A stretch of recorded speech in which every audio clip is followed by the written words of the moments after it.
While I don't use Adora that much, she definitely does have some very powerful abilities, and one of them is the Blood Sacrifice, which will get Adora to level 20, but when sacrificing at level 20 will boost the Sun Avatars and Adora immensely. There is one issue though. This means that you are going to be using Sun Avatars, and Sun Avatars are not very good. They're very, very bad. Easily the worst of the tier 3 super monkeys. With Permabrew, they're a bit better, but it's just not really worth it. There's always going to be a better super monkey to pick when you're choosing one of the tier 3s. So let's do this, and let's see if this synergy with Adora being able to buff the Sun Avatars will make it better than using another option. So I'm going to be going here on Quad Chimps today. It's going to be a pretty funky game with a very, very interesting approach. You might not expect the way that I'm going to be tackling this, but I'm going to start off with 3 dart monkeys, and then I'll be going into Adora right here, and I'll be working on a mermonkey each side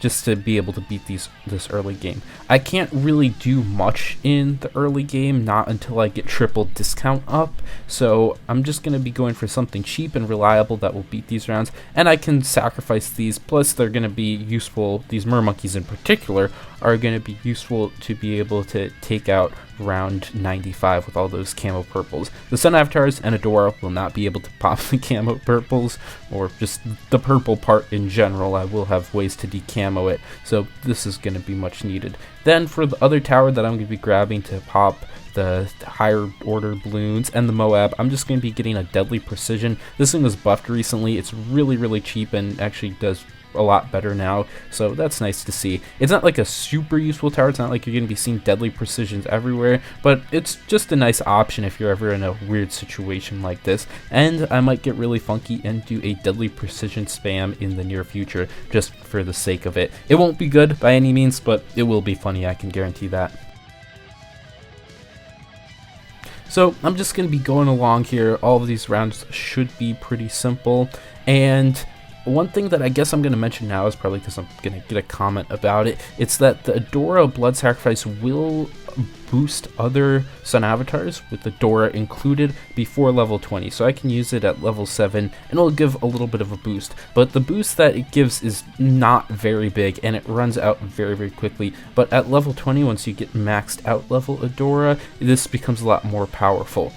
If I'm correct, I believe the non-level 20 version, so the level 7 version, will give 33% more attack speed and then some extra range. I don't know exactly how much range, but the level 20 version, it's either 50% or 100% more attack speed, so it would attack twice as fast. I'd imagine it's 100% because it does seem pretty significant when the buff is up, and it also lasts longer. I want to say you get like nearly full uptime duration, but if somebody has the exact stats on that, that would be pretty nice to see in the comments maybe. So it's a pretty significant buff, and I think it's pretty interesting. It's not something that a lot of people use very often, but the Sun Avatars are just really annoying to work with, so that's probably why. And also the reason why I wouldn't never really use this strategy much in a game besides testing it out here, for example. So now this is where things get funky. The Deadly Precision and the mermonkeys are able to go quite a ways, but now that I have my triple discount up, I'm going to be going for a downdraft, which is a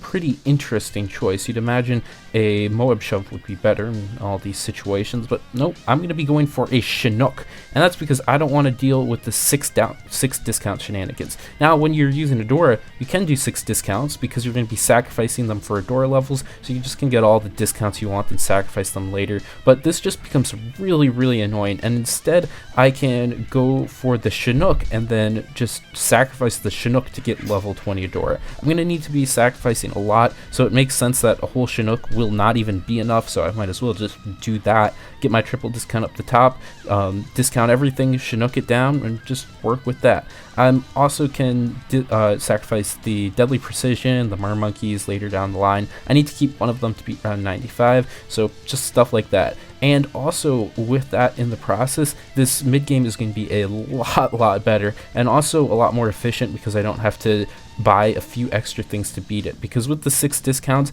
it costs a lot of money to get all of that up, and then I won't be getting both the Sun Avatars super late, and I'm going to be pierce capping to a lot of rounds. It's just really bad. Basically, these Sun Avatars with no buffs applied just really have no pierce. It's not very good, not a lot of damage either, so it really needs a lot of help. I eventually get one Sun Avatar up, I can Chinook the other Plasma Monkey back, then Chinook the Sun Avatar down. The Mer Monkey is going to be helping a little bit with pierce, but it's still going to be a struggle, and I'm going to be needing to use a lot of abilities, and the Chinook itself is going to be blowing a lot of ceramics back. So if I didn't have that Chinook, I would be in hot water for a lot of these rounds. So that's basically the memo for this whole mid-game. It was working out pretty well. I still, on top of all of this, needed to use my Adora abilities to be able to beat round 78, even with Chinook, with the crazy ceramic knockback and stuff. But that's what it is, I guess. I'm able to get the second Sun Avatar. I'm just going to be Chinooking things around a little bit so I can get a nice placement for my stronger stimulant to buff Adora and also that Sun Avatar on the top. I'll get a Berserker Brew for the Sun Avatar on the bottom, which will be fine and dandy, and then I'm going to to save just a little tiny bit of money, I can move that NG from the bottom all the way to the top to then give it discounts. That's going to eventually be a foam there at the bottom. I'm just going to be getting camo detection on the top village because it's going to be really annoying to do rounds without that, especially round 99 and 95 where I want long arm of light to be able to hit every single DDT all the time instead of just like half of them. So that will work, but I do need camo detection on that bottom Sun Avatar, so I'm just getting foam there. That's going to be an overclock anyways, so not really much to think about and wasting money for that. And then I'm also going to be adding a Glue Strike, which will be needed for a lot of rounds, mainly round 100, where I'm going to need a lot of round 100 damage, so that's going to be doing great there. Then it's time to just continue on and beat a lot of these rounds. And I'm not going to be getting level 20 Adora until very, very late because it is going to cost a lot of money, and I don't want to spend any more money than I actually have to.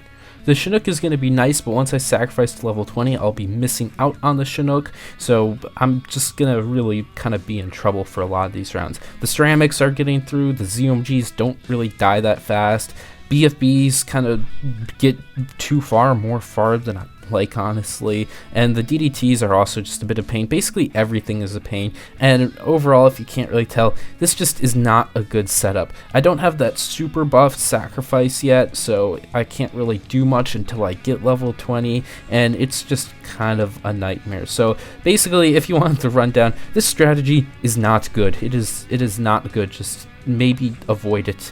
You can use it if you want to be really funky. I guess I'd recommend and I advocate for using funky strategies, but if you're really trying to lock in and get a win, maybe this one's not going to be the best. But if you want to be fun and really, really cool, go for it, 100%.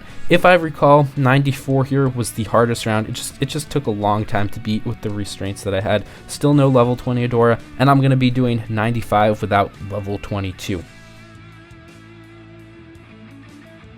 If you were doing a black border with Adora, I'd probably recommend getting level 20 by 94, which would make things a lot easier, but I'm trying to save as much money as possible, so if I were to sacrifice my Chinook and plus something else, I would not have level 20 yet. I'd still have to spend even more money, and that just really isn't something that's acceptable to me for here. So on round 96, that's finally when I'm going to have enough, just from the natural levels gained. I will eventually have enough XP to where when the Chinook goes down, level 20 Adora will be reached. Then from there, it was pretty easy. 96 went by without an issue. On round 97, I was having a really hard time beating this round while getting abilities up, and it just kind of seemed to me that it wasn't really working super well, so I decided I'm going to play it safe and buy Shove to get all my abilities up for round 98, which was really nice because I kind of needed it. Round 98 was still hard, even with sacrificing the Shove to get like a super powerful buff, basically the max out buff that we could have on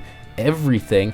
It still was not the greatest, and I look at this, I'm trying to get long arm of light back, and this is really dubious. I end up taking it. Luckily it is barely possible when I use some of my abilities, so I can beat round 99 after a lot of RNG. Then round 100, interesting enough, I did not know this until this part of the run, but overclock does not affect ball of light, so it's actually better to overclock a Sun Avatar than Adora. But regardless, I get there anyways, and I win with 45,000 cash bear, which I think is pretty good for the fact that this strategy is not good and kind of costs a lot of money. It's got a difficult early game, a difficult mid game too. Well, an early early game that wastes some money on top of that. The late 80s aren't easy. They're very hard. Yeah, it just has issues.